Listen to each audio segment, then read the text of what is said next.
Semua pekerjaan ada resikonya. Ada yang resikonya besar, ada pula yang resikonya kecil. Tak jarang kita yang salah memperhitungkannya. Mungkin kebanyakan dari kita menyangka bahwa salah satu pekerjaan dengan resiko kecil adalah operator telepon atau call center. Mungkin jawabannya iya, tapi tidak dengan call center yang satu ini. Iya, ini adalah call center 911. Mau tahu apa resikonya? Yuk, langsung aja nonton bareng aku. CS 911 adalah pekerjaan yang mulia dan mungkin membanggakan, tapi kalian akan berpikir ulang setelah melihat film ini. Jordan sudah lama menjadi CS 911. Setiap hari dia membantu orang. Dia akan menerima telepon, menanyakan keadaan darurat yang sedang dihadapi dan mengirimkan petugas terdekat. Tapi terkadang ada juga beberapa orang iseng yang menelponnya dan beberapa lagi membuatnya stres. Itu terjadi ketika ia merasa gagal. Seperti saat itu, ia menerima telepon dari seorang bernama Leah Templeton. Ia di rumah sendirian. Polisi sudah meluncur ke rumahnya, tetapi penjahat itu sudah masuk ke dalam. Ia berhasil mengelabui penjahat itu. Penjahat itu sudah keluar, tetapi tiba-tiba sambungan teleponnya terputus. Jordan kembali menelpon gadis itu, dan itulah kesalahannya. Leah mengatakan penjahat itu mendengar dering teleponnya dan ia kembali. Leah telah diculik dan dibunuh. Penjahat itu mengetahui bahwa Leah terhubung dengan 911. Ia mengatakan kepada Jordan bahwa Leah telah dibunuh. Kejadian itu membuat Jordan stres, bahkan menghantui tidurnya. Tapi Paul, seorang polisi dan juga kekasihnya terus menyemangatinya. Itu bahkan terjadi hingga berhari-hari, tapi perlahan Jordan mulai menguasai diri.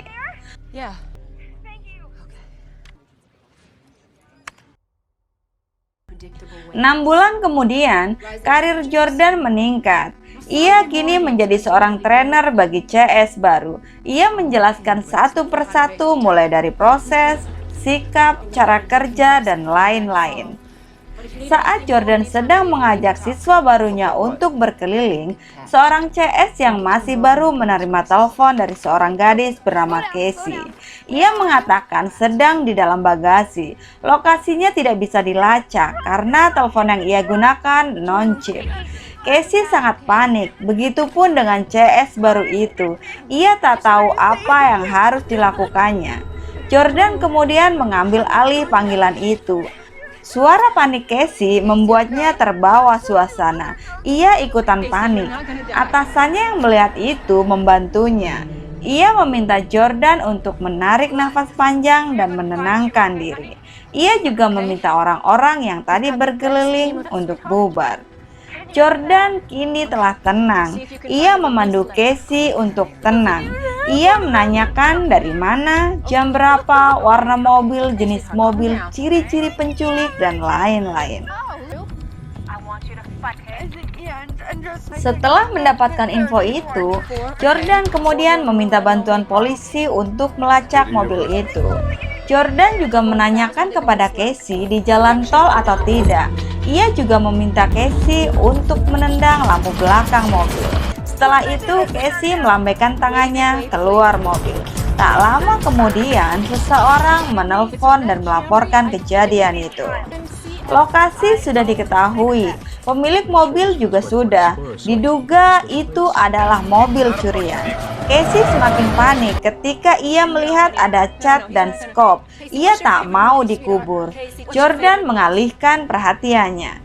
Setelah Casey tenang, ia meminta Casey untuk menumpahkan cat yang ada di bagasi. Tujuannya agar semakin memudahkan untuk dilacak. Namun ternyata polisi masih belum bisa menemukan lokasi mobil itu. Hingga pada sampai di lampu merah, seseorang memberitahu penculik bahwa ada cat tumpah dari bagasinya. Penculik itu segera ngebut dan meminggirkan kendaraannya. Pengemudi itu mengancam Casey. Namun tiba-tiba Alan datang. Ia curiga dengan gerak-gerik penculik itu. Ia pun segera menelpon 911. Namun tiba-tiba penculik itu dihajarnya dengan skop hingga pingsan. Polisi telah menemukan sedan merah itu, tapi Casey telah dipindahkan. Dari sana polisi akhirnya menemukan sidik jari penjahat itu. Casey kembali menghubungi Jordan. Ia mengatakan bahwa orang itu sudah mati, tapi orang itu tiba-tiba tersadar dan dia menendang-nendang bagasi. Penculik yang mendengar itu segera meminggirkan mobilnya dan menusuk berkali-kali dengan obeng dan dia pun tewas. Tak lupa penculik itu juga mengancam Casey. Casey yang tahu akan mati menitip pesan kepada Jordan.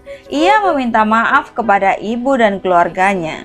Kemudian Jordan meminta untuk mengambil dompet orang yang ada di sebelahnya. Mereka akan melacak mobil yang digunakan.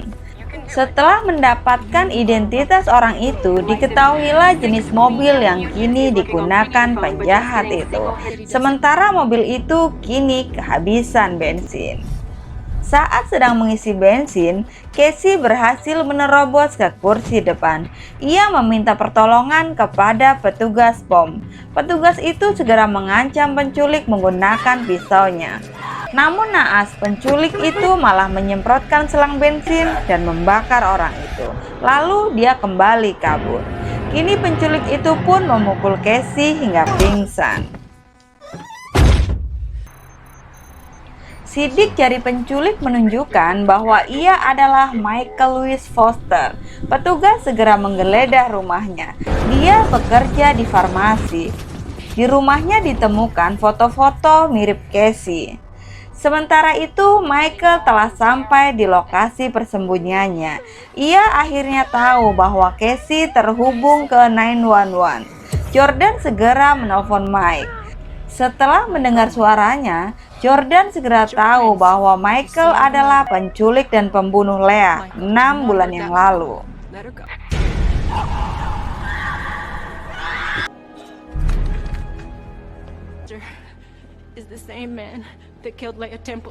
Di sisi lain, polisi akhirnya menemukan lokasi persembunyian Mike. Itu adalah rumah lama yang sudah tidak ditempati. Paul dan pasukannya segera mengepung rumah itu, tapi mereka tak menemukan apapun. Hari sudah malam, Jordan kembali stres karena kasus ini. Atasannya yang melihat itu menyuruhnya untuk pulang dan beristirahat. Sementara itu, Michael sudah memperlakukan Casey dengan aneh. Ia mengeramasinya dan menata rambutnya sedemikian rupa. Casey berhasil melarikan diri, tapi ia segera tertangkap kembali.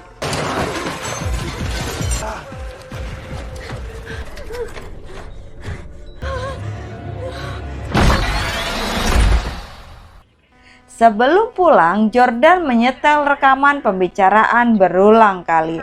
Akhirnya ia menyimpulkan untuk mengejar orang itu. Paul dan pasukannya telah meninggalkan tempat itu. Ia menelpon Jordan dan berjanji akan mencari sampai ketemu. Jordan sangat yakin bahwa lokasi terakhir yang dicari polisi itu benar. Ia pun memutuskan untuk ke sana seorang diri.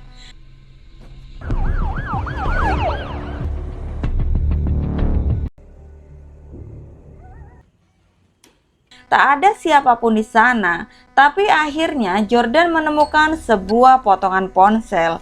Ia juga menemukan ruang bawah tanah. Saat ia akan menelpon Paul, teleponnya malah jatuh dan ia pun memutuskan untuk mengambilnya. Tidak ada sinyal di bawah sana. Ia mengendap-endap. Dan tiba-tiba ketika Michael keluar, Jordan segera bersembunyi.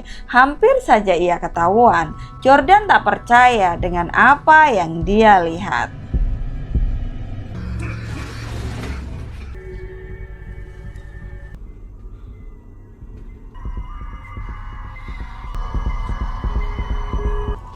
Michael akan segera menguliti kepala Casey. Ia menginginkan rambut yang masih ada aliran darahnya yang akan ia gunakan untuk sesuatu.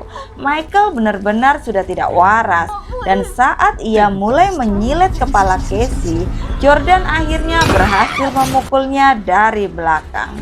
Hampir saja Jordan kalah dalam pertarungan itu. Untungnya Casey berhasil melepaskan ikatannya. Mereka berdua kini bekerja sama. Michael pun kini diperlakukan sama seperti korban-korban sebelumnya. Dan film pun selesai.